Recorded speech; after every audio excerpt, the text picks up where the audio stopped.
Hello, everyone, and welcome to the Small Schools Districts Association night hosted by CollegeWise. Thank you so much for joining us. A few housekeeping announcements before we get started. You can use the Q&A button on your screen at any point to type questions to our presenter. Your camera and microphone are off, so our panelists cannot see or hear you. This is just one of many different sessions happening, so please sign up for more. There's also going to be a college fair tonight and a college fair tomorrow, so we hope your students can sign up for that. And this presentation is being recorded and will be available within about a week at strivescan.com/SSDA.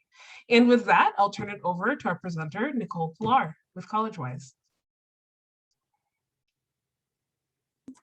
Hello, everyone, and good evening. My name is Nicole Pilar, and I am so thrilled to be here with you. I want to start off a little bit by giving you a bit of my background. It's actually really exciting that I'm here. I'm originally from Northern California in Sonoma County. So small districts, rural districts, that's kind of, I absolutely love those institutions, and it's a little bit of my background. So shout out to anybody that's from Sonoma County. It's good to talk to friends from home. I graduated from a high school up in Santa Rosa, and then I attended Pitzer College, a member of the Claremont Colleges, about 45 minutes east of Pasadena. I graduated with my degree in political science and then spent 2 years working for the State Department as part of the Fulbright program, teaching in a very rural part of Bulgaria, where I did college counseling and helped students applying to English-speaking programs in both the US and within European countries. I've been working with CollegeWise now for about 5 years. I'm based in our Irvine, California office, but I work with students all over the world because Zoom is a wonderful resource. And I really love the work that I do because I get to do presentations like this with amazing partners. I get to work with students and help them support in their goals. So my hope is that today you will leave a little bit more knowledgeable, hopefully a little bit less stressed, and excited for the journey ahead, whatever year you are. Please definitely feel free to drop questions and stuff in the chat. I will try to leave enough time at the end to get through as many of those as possible. But to kind of start us off, I want to do a little bit of looking back and then looking forward. I think kind of doing some reflections on the year and then talking a little bit about what students can and can't control as this process. How are seniors going to be impacted? How will younger students be impacted? And then of course, some Q&A time. So let's go back. I think all of us can agree that 2020 was not a particularly wonderful year, in the sense that, not only was the world turned upside down with COVID, but a lot of the trends that we were seeing within higher education really got exacerbated, right? For years, they've been talking about how there's demographic cliffs up ahead. In fact, in places like New England, they're actually losing, hundreds, if not thousands of high school students every year in certain states, just because demographically, we are going to be looking at a downward trend for high school grads within the United States. Financial concerns, there have been for years some kind of concerns about the financial status and health of schools, and COVID really exacerbated some of those challenges. And as a result, a lot of that uncertainty and whatnot had a huge effect on college applications and just higher education in general. At many school districts, there were decisions, especially in spring of 2020, about what should the grading policy be, things like credit, no credit, pass, fail. I'm out here in California, and probably about 60% of my current seniors did apply test optional to many colleges because they could not get a test date in anywhere near where they lived or even within the state. You had students that were transitioning to online learning, and that very much varied depending on the district and the resources available. And so as a result of that uncertainty and some of those challenges, we saw a lot of behavioral shifts in terms of the way that applicants approach college.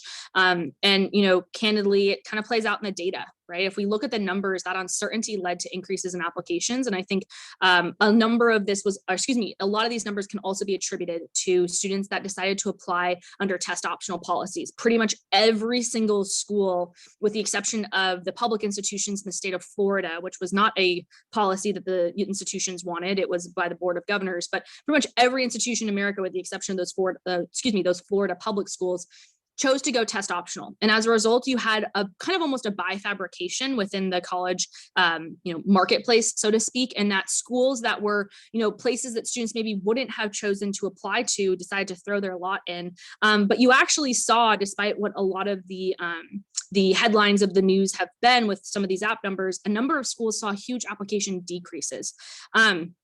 And so when you look at these numbers, not only are they not particularly joyous, but a lot of this led to increase in terms of the waitlist activity.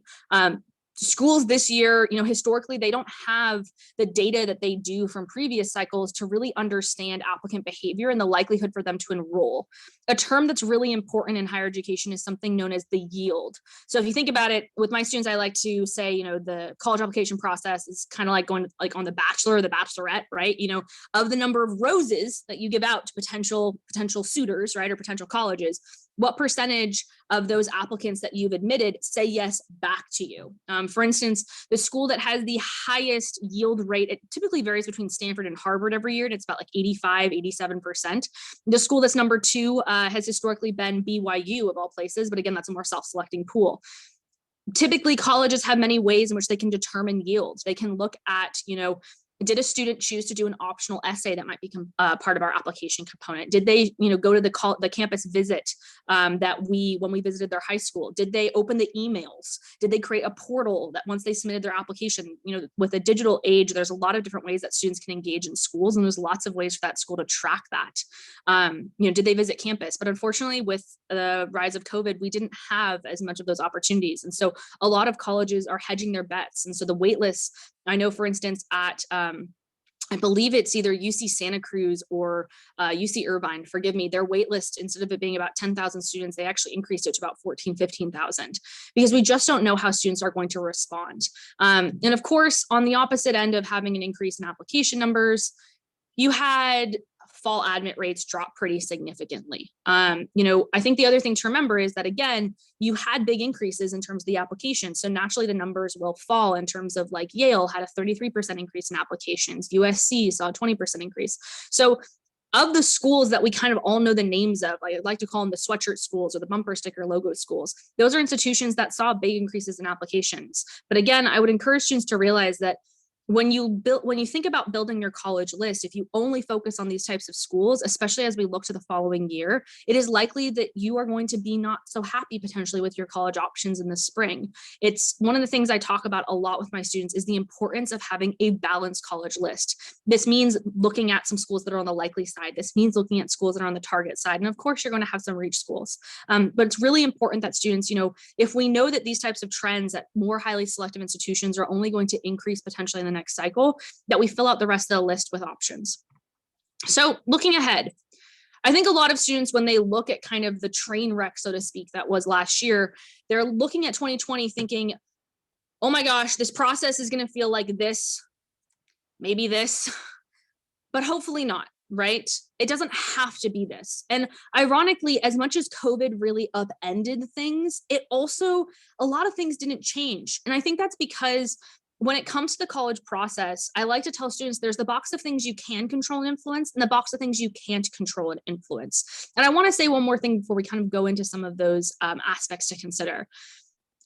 Again, as painful as this year was, I think that my colleagues within higher education would say that we're starting to get real conversations about what does this application process need to look like. I think, for many schools, test optional is likely to stay beyond some of these, test optional temporary policies, right? Colleges are announcing that with the advent of test optional, they had the most diverse applicant classes that they've ever had on every single demographic scale. And so it's hard for schools to want to walk past that. So I think students, COVID has, as painful as parts of it has been, certainly in many communities within the higher education space, a lot of those conversations about how do we make this process more student-centered and more student-focused are happening at thousands of campuses across the country. And I'm really excited to see what comes out of that for this cycle, but especially for the younger students. So let's talk about the things that you can control and influence, right?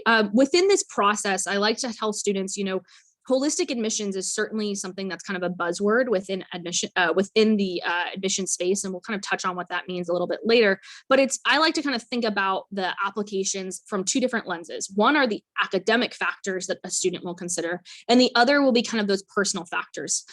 In some schools, they only look at academic metrics. Other schools will absolutely include personal metrics as well. I want to walk through what some of those factors are, talk a little bit about how COVID has changed them, and give some advice for students as they look ahead to understanding, again, what they can control and influence, and unfortunately, what are some of the things that they can't. So Academic factors. Typically, when you look at an application process, you're looking at two big academic components. The first is the transcripts, and then if a student chooses to submit test scores or they're required to submit test scores, that will be another factor at play. In terms of how COVID impacted the transcript, again, many schools elected to go, credit, no credit, pass, fail. Students couldn't get below a certain grade. Each school is different, and so what I've encouraged applicants to consider is give that context. Colleges want to understand the environment in which you are in from an academic perspective. So it's really important that, explaining your school's policy, maybe in the additional information section. Many counselors at high schools will also include a note within the school profile documents that they send off as part of your application. But certainly, if there are places in the application or even just emailing the school or the admissions counselor themselves to give that context, to have it be added to your file is certainly important. I think the other thing too is intentionality. And I talk about this so much with the students that I work with. The types of courses that you take, the rigor that you take them at, the what is offered at your high school, especially in rural communities. I work with students from the California Central Valley on a regular basis, and there are limited opportunities for them to take advanced or honors coursework, which that's a separate webinar and conversation, quite frankly, but colleges understand that there are access limitations at many different school districts and schools. And so they're expecting you to take advantage of the opportunities within your environment. Of course, performance is really important. And I like to tell students, when we look at a transcript, if a student maybe struggled at the beginning of high school, there's a hope that there'd be an upward trend, right? I would say, when I think back to my freshman year of high school, I'll be honest, I was still trying to find my locker by the end of it. And so some students, that transition is a little bit rougher. There's certainly factors outside of their control that impact that performance. Again, utilizing some of those additional information spaces to give that context. But schools want to see, are you continuing to challenge yourself? Are you continuing to, do well in your classes or have an uptick in performance? That upward trend is really important. And so, again, if there's a semester where a student struggled, I want to see what does that performance look like since then. They also, I think this is important too, especially for juniors, the classes that you take for senior year are pretty critical in the sense that senior year is really considered the college prep year. That is the year where they expect you to be taking the most rigorous course schedule you can handle. All right. Now, when I talk about course planning with my students, I'm really encouraging them to think from push where you're strong, survive where you're weak. For instance, if you're somebody where AP calculus is not your thing, that is totally okay. You don't necessarily need to take that depending on what is offered at your high school, and certainly a conversation to have. But, again, I think there's sometimes this perception among students that you have to take AP or IB or dual enrollment or whatever, everything. And certainly some students, if that's something that excites you, pursue that challenge, but push where you're strong, survive where you're weak. If you're a student where chemistry is not your thing, don't feel compelled to take AP or IB or dual enrollment chemistry if you know that you're not necessarily going to do well in that course.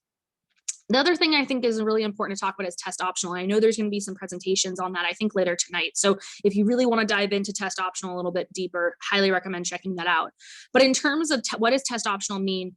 Truly, test optional does mean optional. There was a big announcement from the National Association for College Admissions Counselors this past year where a number of colleges signed on to a statement reaffirming that commitment. And based off of the anecdotes and conversations I've been having with a number of colleagues and counselors within schools, test optional really has allowed students to demonstrate other aspects of their application. But I think it's important students to remember that you're not at a disadvantage applying with test scores or without test scores. You have to be thinking about it from a whole application perspective. If those test scores are going to be something that benefits you in terms of that application review process, it is certainly something to consider sending to those colleges, right? But if those test scores are not necessarily reflective of your abilities and you're applying to schools that are test optional, absolutely don't think about sending them, but understand that it means potentially that transcript, that historical record, is going to rise in terms of importance. One other thing that I want to kind of shout out about, a number of schools may offer AP exams or IB exams. I'm encouraging students to consider really taking those seriously because, at least here in California, a number of schools like the UCs and the Cal States are going what we call test free, meaning that they will not consider SAT or ACT exams as part of the admissions process. But other forms of testing are fair game.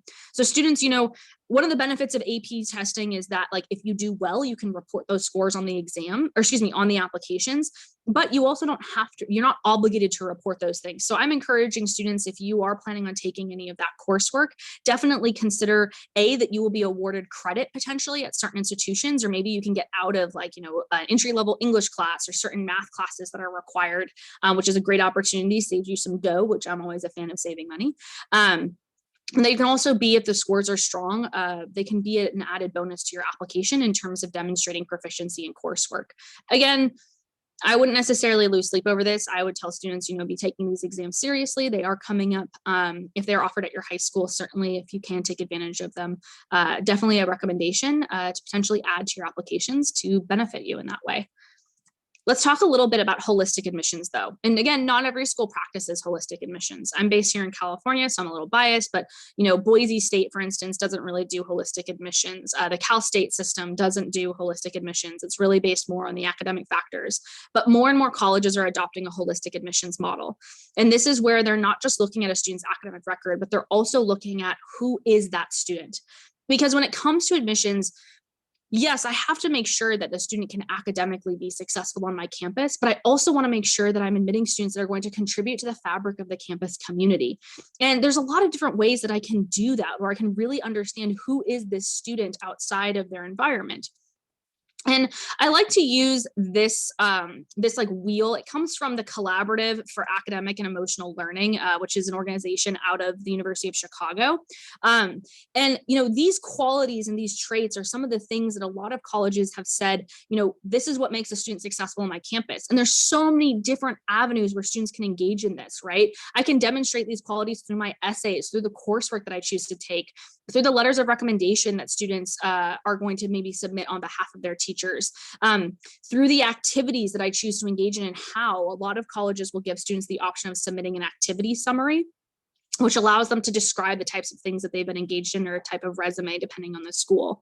And again, you'll notice that there's a lot of ways that students can demonstrate these qualities. This is on when a student on the common application, rather, which is a common application. There's over 800 different colleges that are 800 or 750. I think they're at 800 at this point. Colleges that are a part of the common application. And as when you submit a letter of request form to a teacher, this is one of the sections on that form. And you'll notice at the very top, they do talk about things like academic achievement and intellectual promise and quality of writing. But at the bottom, they also talk about reaction to setbacks, concern for others, self-confidence, initiative, independence. And this is where I would encourage students to think about that. It's not, especially for schools that practice holistic admissions, it's not just about, did you take the hardest classes and do well in those courses and what are your test scores, but it's also about who will you be on that campus. And those letters of recommendation are a really great way for students to demonstrate who they are as a scholar on that campus. And so not every college requires letters of recommendation. Certainly it's something to consider. Many schools that practice holistic admissions will ask for maybe a letter or two. Sometimes they'll give students the option of submitting a non-academic letter. So it could be like a music teacher or a club coach or a boss or a mentor or somebody at a religious affiliated organization. And really it's an awesome way for students to kind of showcase who they are, both as a student, but especially in that other category, who are you within the types of activities that you choose to spend your time doing. And speaking of engagement, I really love extracurriculars because they help me understand who is that student and what are their interests. And so I really encourage students, when you're thinking about extracurriculars, one is, as you go through high school, the demands on your time typically increase, but also extracurriculars aren't necessarily things like soccer or band or music. Certainly family responsibilities can fall under extracurriculars and activities that you spend a lot of time doing. Colleges, when it comes to extracurriculars, they really just want to know, besides eating, sleeping, drinking, occasionally talking to your parents, going to school and doing your homework, what are you choosing to spend your time in, and what impact are you making within that space? I think impact is something that I always talk about with students, because again, as you go through high school, the demands on your time start to increase. And so the ability to engage in extracurriculars might become constrained. And so if you have to limit things, taking maybe, or, stepping aside from the types of activities and things that you want to engage in, that maybe you want to change your mind and do something different. But really, again, think about, how are you engaging in that? For instance, I have worked with students in the past where, they noticed that the equipment for their high school, like, for the football team, like desperately need to be replaced. So, one of my students put together a huge fundraiser throughout the year in order to get them new jerseys and new equipment and everything. And that, that impact will live far beyond the time he leaves high school. I worked with another student who was part of the water polo team at his high school. And let me tell you, he was like the worst. He was not a particularly good water polo player. I found out after our first year of working together that he had only been in the water for about 20 minutes for the entire season. And I said, wait, what? Because he had won the coach's award that year, which was the award given to the student that had made the highest impact on the team. And apparently he had realized, again, he's not particularly good at water polo. And so he started doing all the game film and helping them learn how to do basically make sure to film all the games, and everybody was able to watch the footage. The next year, again, he was kind of cold sitting on the bench. And so he helped fundraise to get everybody new parkas. By the end of his time in high school, he had won the coach's award 3 out of 4 years because he always found a way, even if he wasn't necessarily in the pool, he made that impact on that team. And I think students, when you're choosing your activities, be thinking about, if I didn't show up, would people notice? Hopefully in a good way, right? And that's when I think, when a college is looking at a student holistically, if they're looking at the types of ways that they're engaging in their activities, they want to be able to see those qualities, both academic and non-academic, because it helps them picture who you will be on their campus and what type of student, how you're going to contribute to that life of the community. When it comes to activities, another thing that I really love to talk about is summer. I love summer. It's when my birthday is. It's one of my favorite times of the year. It gets warm. I'm not particularly a fan of cold. I'm wearing my sweater. It's like 60 degrees down here, which I know is not as cold. Some of you in colder places are laughing at me. But the reason why I pull up this slide is because I think there's sometimes an expectation with students that there is a laundry list or a checklist in the back of the admissions office of like, you have to do volunteering, you have to have a leadership role, you have to play on club sport, you have to do mock trial or model UN or an internship or whatever, volunteering, etc. And I would encourage students to think about, there's no right way to do summer. There's no right way to do activities. I think this is where, I always encourage students, the best applicants, I think, are the ones that have really engaged in that kind of inward focus and thinking about who are you? What do you want in a college experience, both extracurricularly, academically? What types of environments do you feel like you thrive in? When it comes to activities, what are you curious about and how do you want to pursue that? And so, I want to give a couple examples to kind of help demonstrate that, you can do things both formally and informally. For instance, I had a student a couple of years ago that was just fascinated by astronomy. And so one spring we were kind of planning ideas for summer, and she said, well, I want to engage in this. I have the time now with summer because I don't have classes and I don't have the demands of school. I really want to dive into this interest area. And so she kind of created a summer from both a formal and informal space. She took on a volunteering role at the local planetarium where she lived.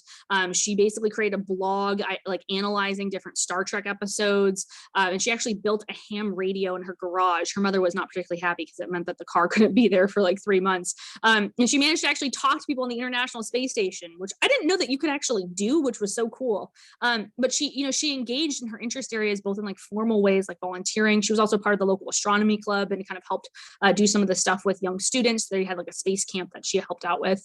But she also pursued things informally and kind of had projects and passion projects. And another student that was very fascinated with linguistics. And so one summer he decided to teach himself Elvish, for instance. I had another kid that was super interested in film and kind of taught himself a lot of techniques on YouTube about different technology and different types of filmmaking and stuff.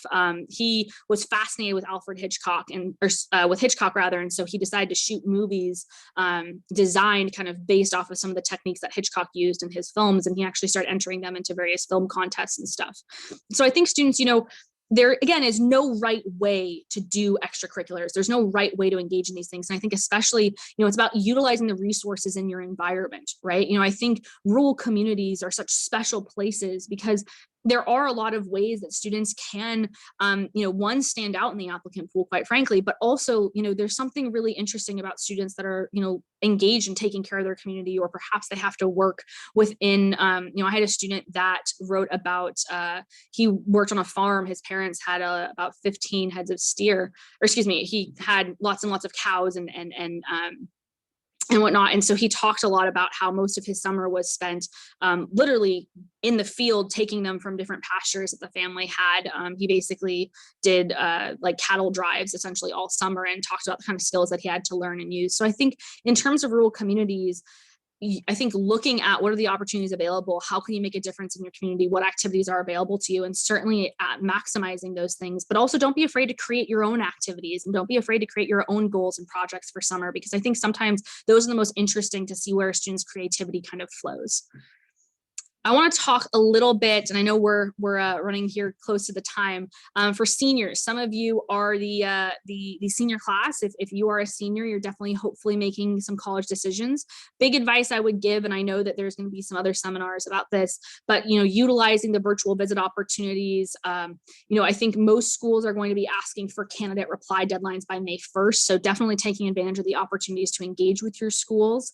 If financial aid is something that is a concern for your family, many schools are open to financial aid appeals. And so if something has happened to your family or the financial documents that you initially submitted are not reflective of a family's state, certainly asking for a professional judgment or professional review by the financial aid office is certainly important.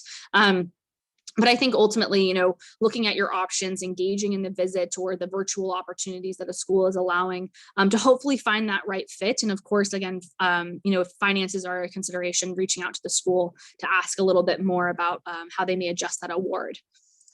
In terms of younger students, I think the big thing I'm encouraging juniors right now is to be thinking thoughtfully about that college list. And, there's going to be a college fair later today. So certainly go and see if there's any schools that have your interest. Obviously, younger students are welcome as well.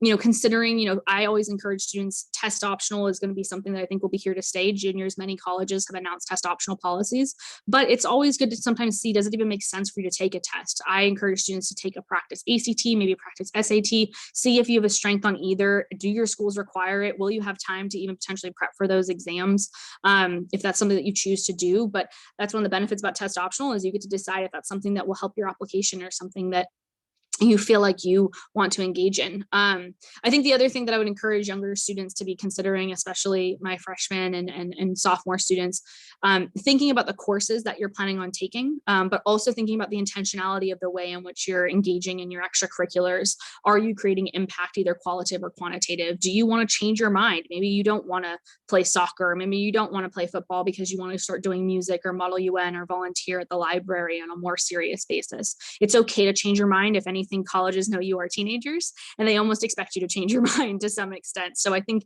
engaging in your interest areas and finding, ways to dive deep into those. I think that what I'd lastly say is it's important to, again, remember that the college admissions process has become more holistic than ever as a result of COVID, with the elimination of test scores, with the rise of, on the Common Application, for instance, they had a question about how COVID impacted students. And I highly recommend, if that was something that impacted you, your community, your family in a substantive way, please answer that question and give them that context.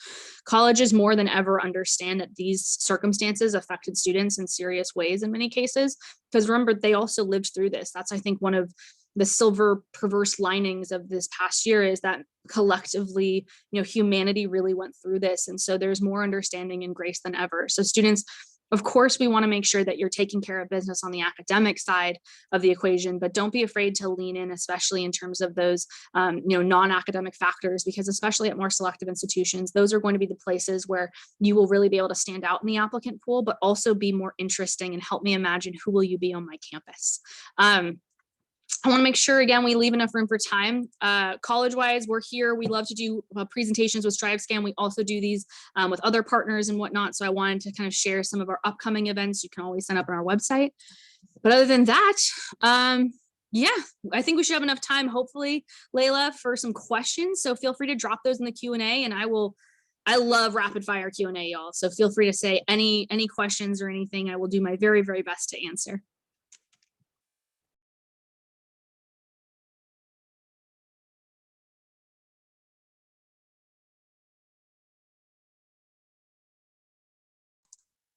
Y'all are a quiet bunch tonight. Just totally fine. I like quiet. Quiet's wonderful. I'm trying to think if there's any other big tidbits I would say. Again, testing is something that I think a lot of families are concerned about, so highly recommend go to that webinar presentation later today.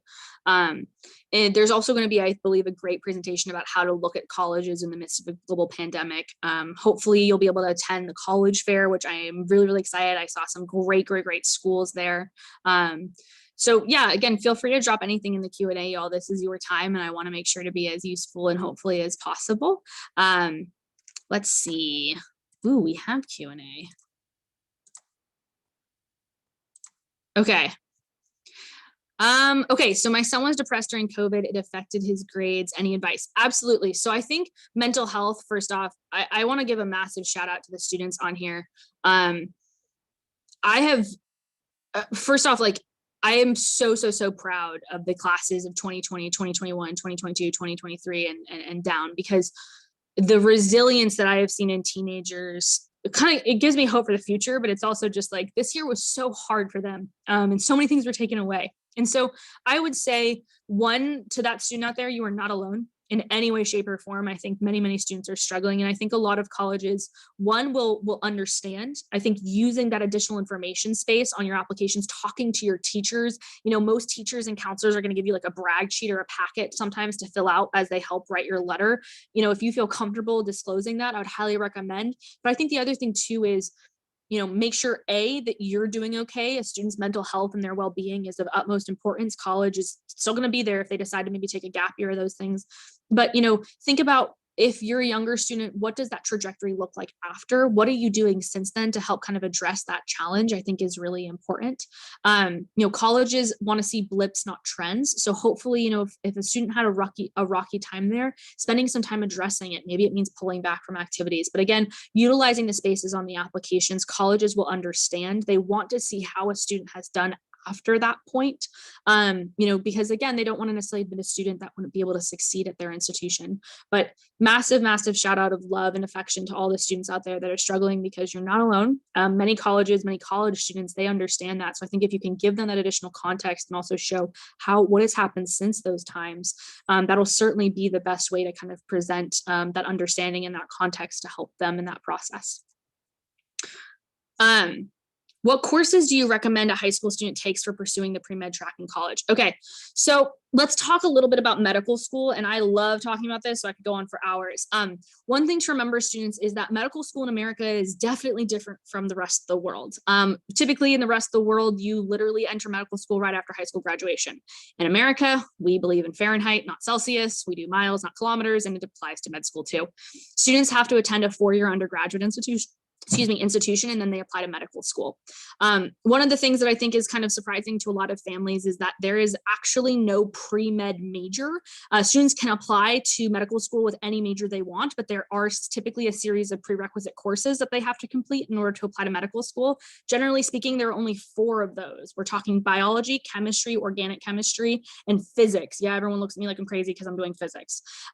So I think in terms of what courses a student should take to pursue pre-med track in college, there again isn't necessarily like the right courses. I would encourage students to be thoughtful about what is it that they may want to study in college. So for instance, if they know that they want to potentially pursue the sciences, I would highly recommend that they take the holy trinity of biochem and physics. I find a lot of my students don't necessarily like physics. And if they have the opportunity to take advanced coursework in those areas, certainly consider doing so. Typically for students, just applying to college in general, my general recommendation would be that you try to complete 4 years of the 5. That is considered like a pretty great college prep curriculum. Those 5 are English, history, social science, math, science, and foreign language generally. But again, students, the intentionality of your coursework changes. So let's say, for example, you want to double up in math, or you want to double up in history, which means dropping potentially a foreign language, or adding an art class or whatnot. It certainly depends upon the context of the student's environment. And I think if there's anything in the coursework or the types of classes that a student wants to take that you feel the need to explain on your application, utilize those additional information sections. For instance, I had a student a couple years ago who was very passionate about history, but his high school wasn't going to offer an AP World History course because not enough students had signed up for it. So he actually elected to take the World History course actually through the community college. There was World History, I think, before 1500, and then World History since 1500, and he did the whole series throughout the year. And in his applications, he utilized the additional information section to explain that choice, because otherwise the school would have seen, oh, your high school offers world history. Like, why didn't you take it at your high school? So in terms of the courses I'd recommend a student takes, again, there's no major that you need to major in at college in order to pursue medical school. So I've actually seen, I asked my doctor this the other day, she was an ethnic studies major at UC Berkeley who did a lot of volunteering at a low income clinic and became very passionate about working with people from different cultural backgrounds within the medical space, which I think actually made her a really interesting medical school candidate. To give some context, the most applied to major to medical school, which is inadvertently the least successful major applying to medical school, is biology. The most successful major applying to medical school is music theory.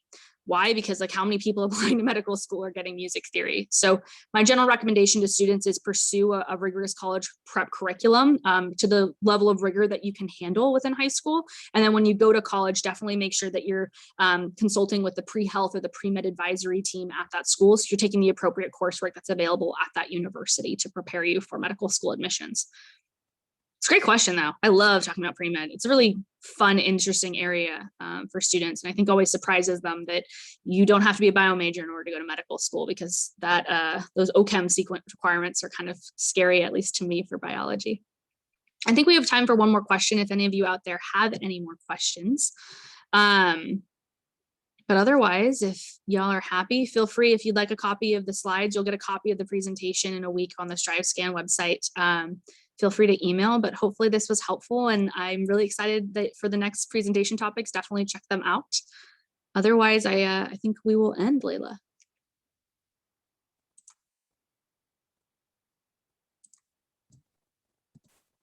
Fantastic. Thank you so much, everyone, for joining us.